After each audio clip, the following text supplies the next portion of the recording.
President Trump is headed to Iowa today as he launches a major midterm year push set to deliver a speech on the economy and energy in a state that could shape control of Congress. Right now, Republicans hold a slim majority in the House, just over the threshold needed to control the chamber, and even a small swing in seats this fall that could flip control for Democrats. The power in the Senate is just as much up for grabs come November. Several competitive races are in Iowa, where the president will give a speech expected to focus on the economy and energy.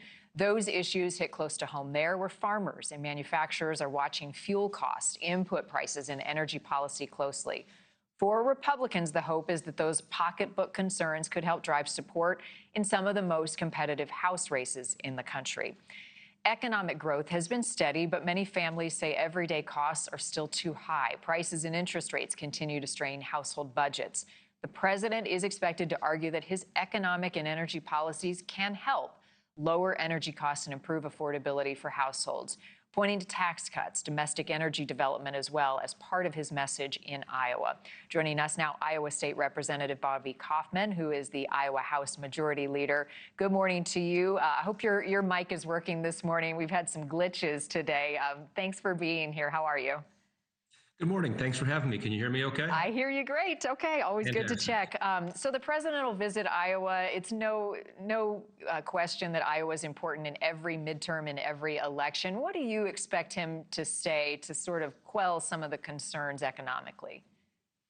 I mean, I think everything the president's been saying on affordability when it comes to gas prices. I mean, the same gas tank that used to cost $100 to fill up now costs $65. You look at his energy policy, that doesn't mean just oil. That means he's unleashing an entire energy policy on natural gas, on making sure that we have affordability, on ethanol. We have a whole array of things that I think he's going to talk about. His tax cuts are hitting Iowa in a good way. You're seeing people that were promised no tax on tips. You're seeing people that were promised no tax on overtime. And the president has been delivering those things left and right. My time with the president showed me that he's someone that keeps a checklist of his promises, and he goes through them and meticulously keeps them. So I simply expect him today to go over his promises, report back to us the things that have been accomplished, and then let us know the things that he's going to continue to do for us. Farming and agriculture, Representative, are a lifeblood for Iowans. It is critically important, and the administration has thrown them some lifelines given the tariff concerns.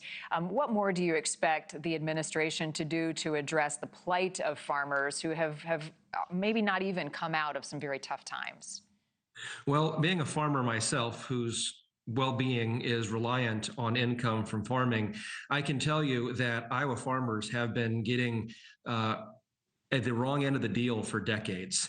Iowa farmers have been getting ripped off. Iowa farmers have been taken advantage of by unfair trade policies, by a tit for tat when it comes to trading that is so unequal and so disproportionate. You look at what other countries have been getting and what we have been receiving, and it wasn't even close. So it was always going to take some short-term pains to realize those long-term gains. And so I think the president is going to report to us the different deals that he's made, what those market openings might look like, and then again, future trade deals. The man never stops working. I'm sure he's working on trade deals even right now as we speak. And immigration, he's likely to get some questions about the situation in Minneapolis as he makes this stop in Iowa. Can you paint a picture for us on the immigration concerns for Iowans right now as they watch this play out nationally? Absolutely. I mean, 74 million people voted for the president, and many of them voted for him to secure the border. He's accomplished that.